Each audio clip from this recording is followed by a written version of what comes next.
ایک دفعہ پھر آپ کو پروگرام میں خوش آمدید کہتے ہیں۔ کراچی میں امن و امان کا مسئلہ جو ہے وہ تاحال حل نہیں ہو سکا۔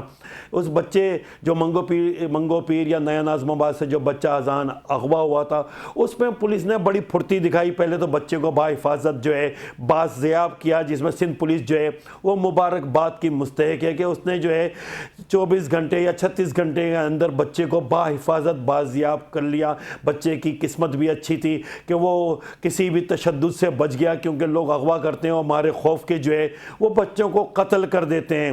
جیسے کلثوم کا واقعہ ہوا تھا 3 سالہ بچی کا، کہ وہ بچی جو ہے وہ اس کو سگی چچی جو ہیں انہوں نے اس کو قتل کیا اور ان کے بھائی ملوث تھے۔ یہ بچہ اللہ کا شکر ہے بچ گیا، والدین کے پاس آ گیا۔ لیکن جو افسوسناک بات یہ ہے کہ قریبی دوست جو ہیں وہ جو ہے اس میں ملوث نکلا۔ 50 لاکھ کی اس نے ڈیمانڈ کری، لیکن بچہ بحفاظت آ گیا۔ ہمارے ساتھ اس موضوع پہ بات کرنے کے لیے کراچی سے ہمارے پاس chief crime reporter Kashif Nazir موجود ہیں، ان سے گفتگو کرتے ہیں۔ اس کے علاوہ کراچی میں اس حوالے سے بھی کاشف نذیر سے ہم بات کریں گے کہ جو لاشیں مل رہی ہیں جو سراغ گوٹ میں ڈرم کے اندر، اور اس کے بعد سر کٹی لاش، یہ کیا ہو رہا ہے، اور کاشف امن و امان کے حوالے سے بھی بتائیے گا۔ جی کاشف، کیا کہنا چاہیں گے؟ بہت شکریہ منظر رضوی، آپ نے مجھے اس معاملے پر جو ہے وہ لائن پر لیا۔ میں سب سے پہلے تو جب آپ نے بات کی شاباش کے حوالے سے، تو میں آپ کو بتاؤں کہ شاباش جو ہے وزیر داخلہ سندھ کی جانب سے بھی دی گئی ہے پولیس کی ٹیم کو، خاص طور پہ S S P west Tariq Elahi مستوی کو۔ میں آپ کو بتاؤں کہ یہ ایک معاملہ بہت جو آج آسان لگ رہا ہے کہ ایک بچی اغوا ہوئی اور اس کے دوست نے اغوا کی، یہ معاملہ اتنا آسان نہیں تھا پولیس کے لیے۔ جس وقت یہ واقعہ 18 جولائی کو پیش آیا ہے نجی سوسائٹی کے اندر، اس وقت یہ معاملہ بہت گمگیر تھا اور بہت خطرناک شکل اختیار کر رکھا تھا۔ جس طریقے سے بچے کا اغوا ہونا، ایک دم سے جو ہے وہ بچہ غائب ہو جانا، پھر 50 لاکھ روپے تاوان کا مطالبہ کیا جانا، ان تمام تر چیزوں پہ پولیس پریشان رہی، تحقیقات کرتی رہی۔ لیکن ٹیکنیکل جب بنیاد پر واقعے کا مقدمہ درج کیا گیا اور اس کے بعد جب ٹیکنکس استعمال کی گئی، جیو فینسنگ کی گئی، جس میں موبائل فون کی کالز کا ڈیٹا جب مرتب کیا گیا، تو تب بہت ساری چیزیں سامنے آئیں۔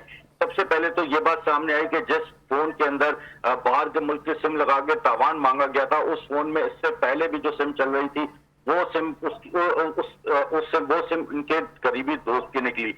جس کے بعد پولیس حرکت میں آئی اور پولیس کو کچھ واقعے میں سراغ نظر آیا، جس میں ایک مرکزی ملزم ہے جو اس کا قریبی دوست تھا، جو مغوی کے والد ہیں، ان کا اذان کے والد کا جو دوست تھا محمد احتشام ون عمران، یہ مرکزی ملزم تھا۔ جبکہ اس کا ایک اور دوست سعد عبد الوہاب انوالو تھا، جبکہ ان کے سگے والد جو گھروں میں موجود تھے افتخار احمد، یہ ان کے خاص سہولتکار بنے۔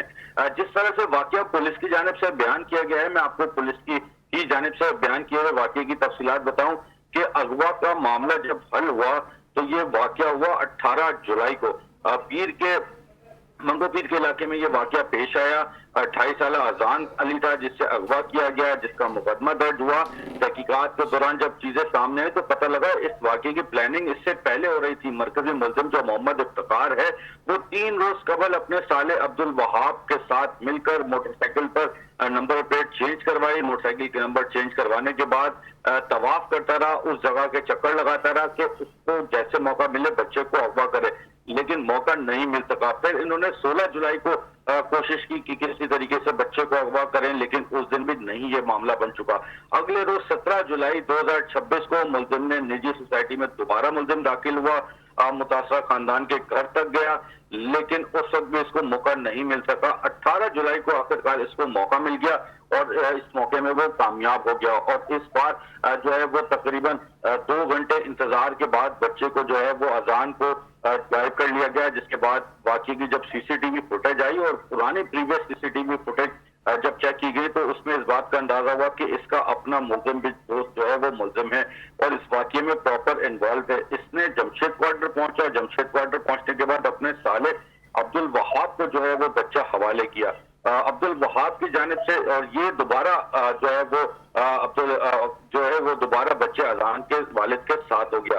اب جو اس کا سالہ تھا جو بیچ کا سہولت کار رہا، اس نے عبد الوہاب نے کیا کیا، افتخار احمد جو اس شخص کا والد ہے اس کے حوالے، احتشام کا جو والد ہے اس کے حوالے کیا، جو بچے کو جو ہے وہ گارو لے گئے، تقریباً 10 کلومیٹر دور جو ہے وہ گارو سے بھی تقریباً 10 کلومیٹر آگے اپنے گاؤں لے گئے۔